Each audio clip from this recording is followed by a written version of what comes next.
Hello, everyone. This is my second try. We had a sound issue in the previous one. So welcome to Go Educational Tour's presentation of the Gettysburg trip in May 26 to 27, 2017 for the Indian River School. Christine Everett and I have been working on the program. My name is Stefan. I'm the owner at Go. And what I'll do is I'll walk you through the slides that we normally do in a live presentation. And I want you to get a sense of the trip and who we are, what we do, and how we work on a tour. So what I'm going to do now is I just have to do a little something here so I can get to the presentation and work through the slides. So here we go. The Indian River Gettysburg trip, May 26 to 27. A little bit about the company. One of the things that as an owner of the Go Educational Tours, and one of my goals, and I've been doing this for 30 years, is to make travel an experience to remember. And one of the things that we do is we want the students to be engaged in their travel and learning experience. And Gettysburg is a great place to do that. There's a lot to do and see. And I think you'll see some of the attractions and sites that we'll be doing will be very much within that context. So as such, we have Go leaders. We train our Go leaders here in-house, and their job is to, as you can see here, inform the students, prepare them for their visit, what they're going to see, and let the local tour guides and the ghosts, when there's a ghost tour, amplify that information. We're there to manage and support the tour with the teachers and the students. If there's any needs, we're there to make sure everything goes smoothly. And I mentioned about engaging, so making sure that the students are prepared for what they're going to see and what they're going to live during their trip. Now, safety is a big part of the trip, and we're going to talk about safety in the next few slides, about how we make sure the students are aware of this, of every element and aspect of safety and security during the trip. So our Go leaders, dressed in green, big smiles, ready to share a lot of information with you. So safety is our priority, and the motor coach companies we use, the way we build our itineraries, we make sure that DOT rules and laws are followed for driving hours and service hours and driver rest too. And at the hotel, there'll be overnight security that be patrolling the halls of the hotel in Gettysburg. So we have a 24-hour, 24/7 travel hotline, and that's when we have trips on the road. So that number is actually going to be on a silicone bracelet that we're going to give the students on day one, and we ask them to wear it at all times, so that way there's a phone number that's on their person. They can easily access it and call our emergency number. Our Go leaders will talk about the safety. We'll even send a pre-trip video. Students can look at it on their computer or on their phone on the way down. And part of these will have the safety instructions, and those are reviewed daily. We remind them, kids are kids, but we want to make sure they understand how we take it seriously. So what I call the daily safety briefing.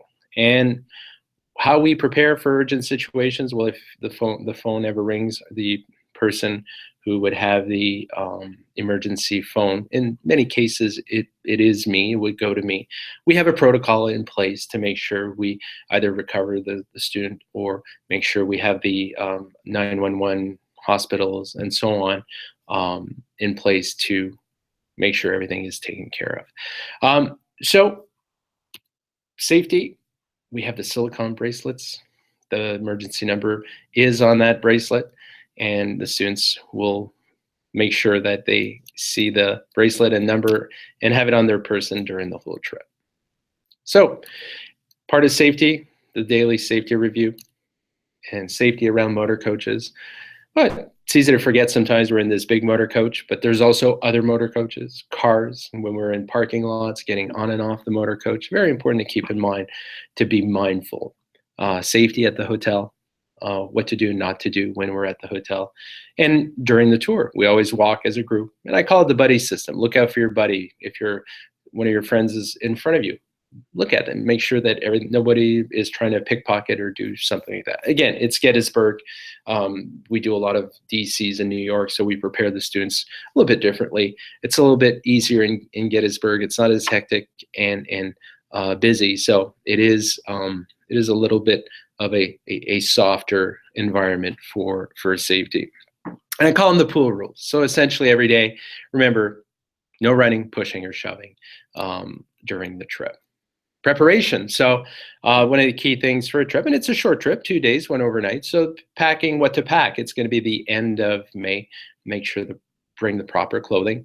A hat, might be sunny. So bring some weather gear. Like we recommend the $1 ponchos at the dollar stores. Those are great, and they don't take a lot of space, but it's good to have, and it's better $1 than $5 when you're on a tour.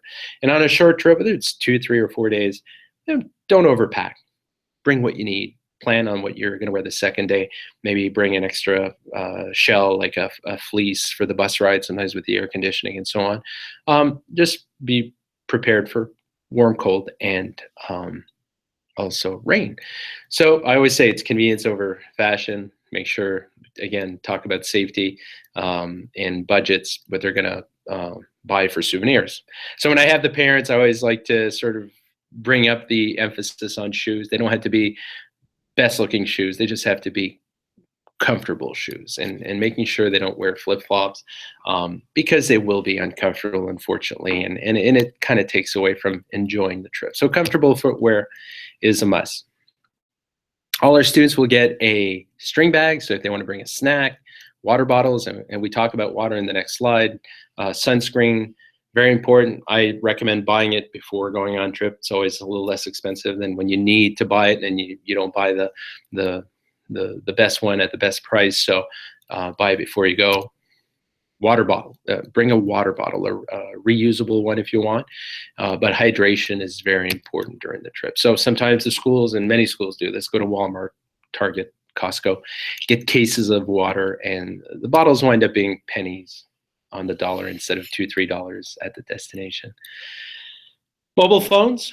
These $200, $300, $400, $500, $600 computers sometimes. They're easy to lose.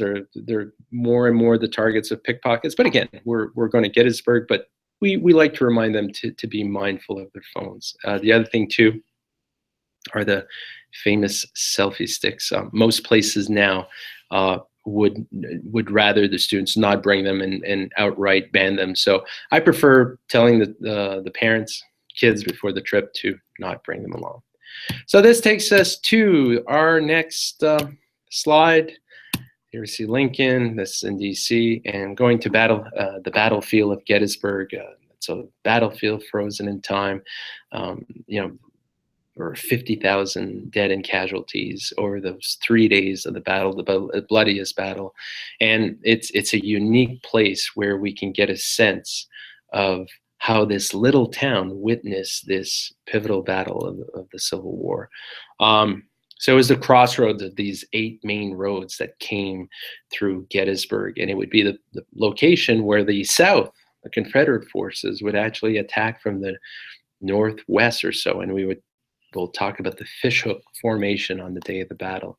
And here we are on the battlefield from the side of the Union, and we'll be going to the site of the Gettysburg Address, famous speech Lincoln gave that only lasted a couple of minutes after the editor of the Chicago Times spoke for over 2 hours. It wasn't well received initially, but over time it was seen as a very, very notable speech, and we'll be on the location of where Lincoln gave that speech. We'll also have a chance to see another place, another house of a president, and that'll be Eisenhower's house and farm. Find out why Ike, fell in love with Gettysburg. He was originally from Kansas, but when he studied at the military academy, he went and studied the battlefield of Gettysburg, and that's how he fell in love with it and bought a farm and home here just near the battlefield, actually. So it's a great place to go. It's a sort of a museum frozen in time back in the 60s, and we get a chance to discover more about this great general, president. He was the leader of the Allied forces on D-Day, and he was also an avid golfer. So here's a quick picture of the putting green that was right behind his house with the 5-star flag on the hole. Now we'll also do a visit of the Schreiber House and the evening ghost tour. I think it's a great opportunity to learn a little more about the history of the battle, and also a little more about how people lived back in the 1860s. So you'll see oftentimes the Civil War building means it was a building that stood at the time of the battlefield, and the Schreiber House certainly was. In this case, we did a ghost tour and Schreiber House at the same time. So it brings a little bit of the stories, the ghost stories, to life with our ghost who takes us through town in a costume. And we have a chance to learn a little more about the little stories of the city. So the Civil War Museum, the Battle of Gettysburg, and so we talk about how the ground was prepared and how the battle took shape and how it actually sort of happened from July 1st to 3rd, 1863. So the museum takes you through the different phases, the different days, how the movements were. And it's a great way to prepare them for what they're going to see the next day. So dinner, we'll be having dinner at Pickett's Buffet. It's a great local buffet, home cooked meals, fantastic. It's been there for ages, and there's something for everybody, from chicken, turkey, there's always fish, roast beef, fried chicken, tacos, salad, a little bit of everything. So it's great for any food allergies, and it's very easy for the students to get the things that they prefer and enjoy. Very very healthy and balanced, and it's a buffet, so it's always a very pleasant experience for the students. And then we'll be staying at the Quality Inn in Gettysburg, Quality Inn, just across the street. So we're all very close. Actually, the closest hotel to the battlefield. So very very good little location.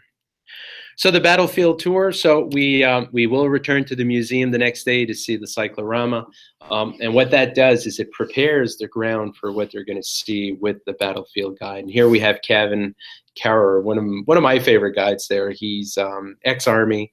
It's a very funny, tongue-in-cheek, but very good with kids, and kind of paints a very very nice picture of the battle and the battlefield, and very very exceptional. And all of them are, and they really do a good job of drawing the students into their visit of the different monuments and memorials. So here we are, for example, looking east from the side of the Confederate forces where Robert E. Lee would have been on July 1, 2, and 3.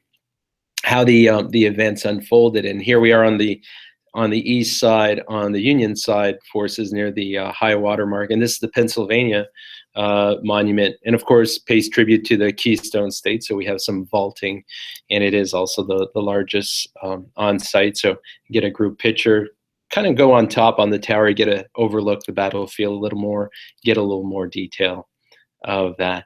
And here we have Kevin again, ex-Army, explaining a little more in detail how the soldiers themselves would move on a battlefield, and how they would sort of turn the wheel to go from left to right or right to left, and how that had to be done, reloading their weapons. And this is actually, in this case, right next to the Alabama Maine Memorial with the eternal flame on top.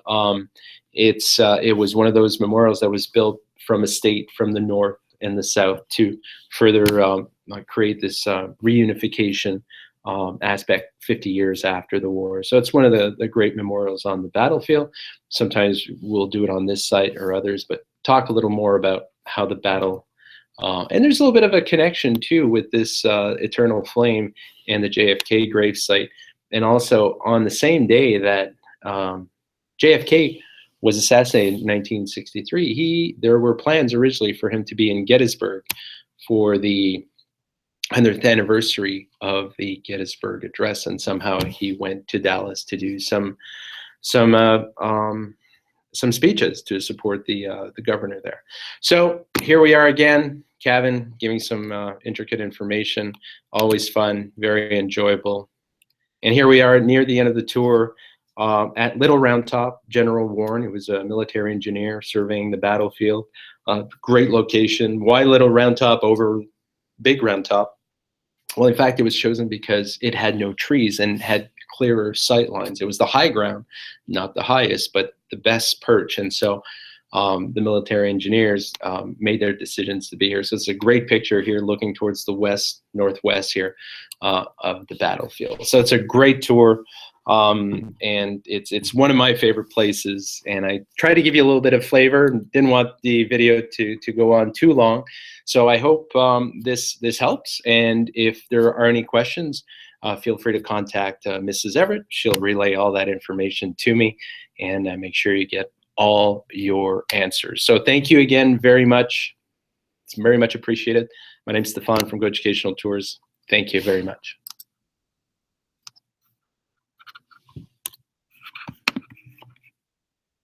Thank you.